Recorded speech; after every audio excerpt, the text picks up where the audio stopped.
English basic to advance channel में खुशामदीद। ये है सबक नंबर 81, लेसन नंबर 81। इस लेसन में नाज़रीन हम पढ़ने जा रहे हैं माजी ज़माने के जारी वक्त वाले सवालिया जुमले, जैसे कि क्या मैं एक सेब खा रहा था।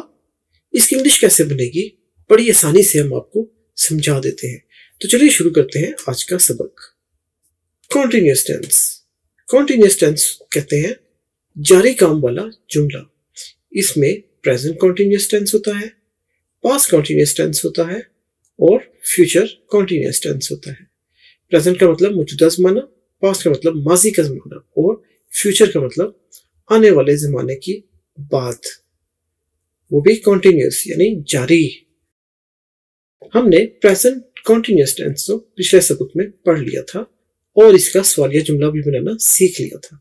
इस लेसन में नाज़रीन हम पास्ट का कॉन्टिन्यूअस टेंस पढ़ेंगे और इसका सवालिया कैसे बनेगा, ये है हमारा खास मौजू आज के सबक का। तो चलिए शुरू करते हैं आज का सबक।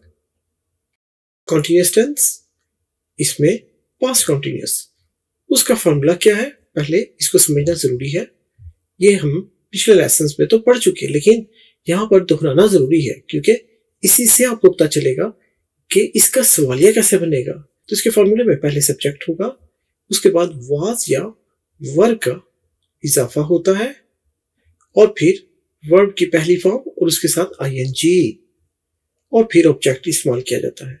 ये तो है इसका फॉर्मूला, घबराने की जरूरत नहीं है। हम आपको मिसालों के साथ अभी आसानी से समझा देंगे कि पास्ट कॉन्टिन्यूअस टेंस आखिर है क्या, ये फॉर्मूला आखिर क्या है।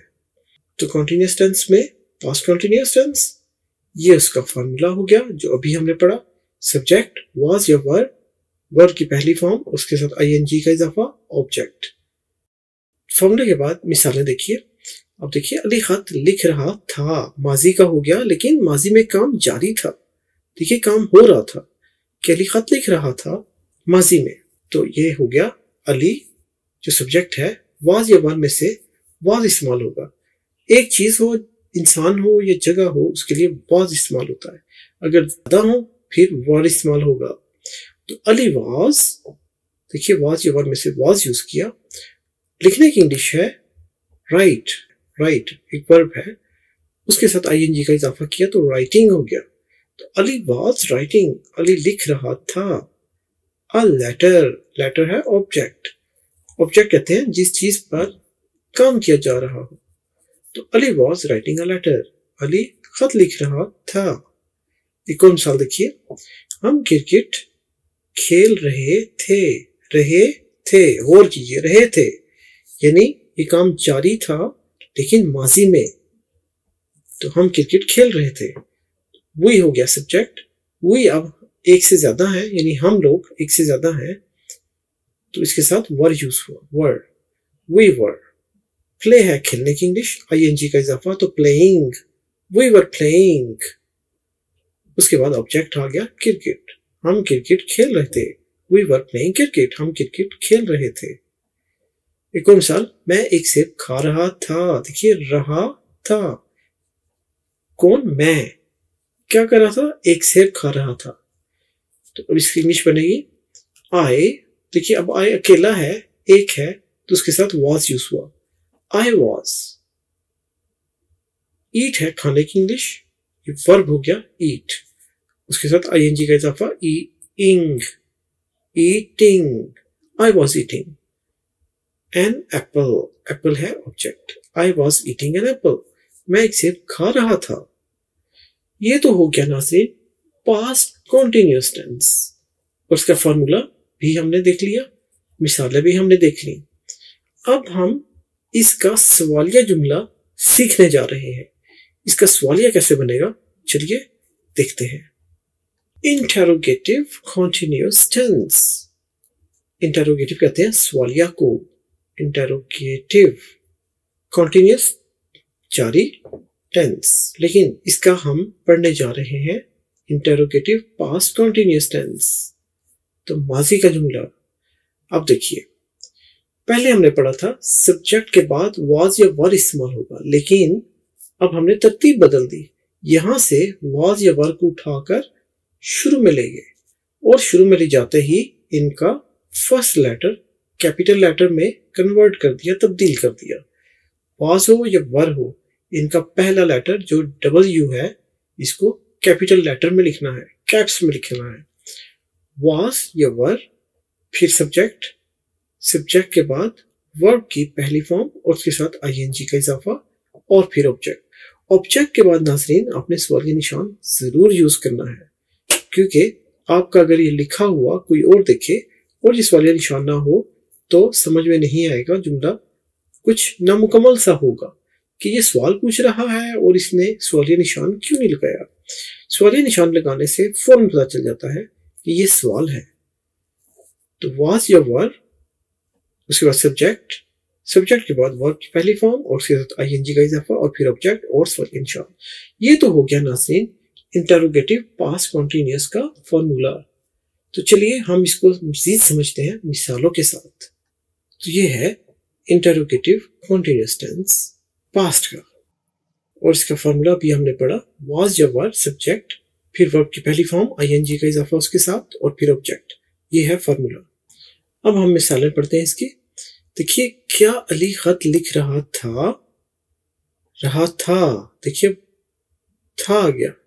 तो देखिए पहले था अली वाज यहां पर था, तो हमने यहां से उठा के वाज को शुरू में ले गए और इसका डब्ल्यू पहला लेटर कैपिटल बना दिया, तो कैप्स में डब्ल्यू आ गया, एस वाज अली सब्जेक्ट है, वर्ब है राइट जो लिखने की इंग्लिश है राइट, आईएनजी का इजाफा राइटिंग, वाज अली राइटिंग, क्या अली लिख रहा था, अ लेटर एक खत, लेटर है ऑब्जेक्ट, और उसके बाद ये सवालिया निशान, was Ali writing a letter, क्या अली खत लिख रहा था। एक और मिसाल देखिए, क्या हम क्रिकेट खेल रहे थे, पहले था हम क्रिकेट खेल रहे थे, सादा जुमला, सवालिया नहीं था, तो क्या उसमें नहीं आया था, उसमें था वही वर यहां पर था। अब देखिए यहां से वर उठकर शुरू में चला गया और उसका डब्ल्यू कैपिटल हो गया, तो यानी कैपिटल लेटर, तो डब्ल्यू कैप्स में ERE वर वी, क्या हम, प्ले है खेलने की इंग्लिश, इस वर्ब के साथ आईएनजी का इजाफा प्लेइंग, वर वी प्लेइंग, क्या हम खेल रहे थे, क्या चीज, क्रिकेट, क्या हम क्रिकेट खेल रहे थे, और उसके बाद सवालिया निशान, क्रिकेट है यहाँ पर ऑब्जेक्ट, तो वर वी प्लेइंग क्रिकेट, क्या हम क्रिकेट खेल रहे थे, सवालिया निशान। तो देखिए सवालिया बनाना कितना आसान है, सिर्फ आपने जरा सी तरतीब बदली, यहां से वाज या वर्ब को उठाकर शुरू में ले गए और उसका फर्स्ट लेटर जो डब्ल्यू है इसको कैप्स में कन्वर्ट किया और आखिर में आपने सवालिया निशान लगा दिया, तो ये बन गया इंटेरोगेटिव यानी सवालिया जुमला, किसका, पास्ट कॉन्टिन्यूअस का, यानी माजी में जारी काम वाला जुमला।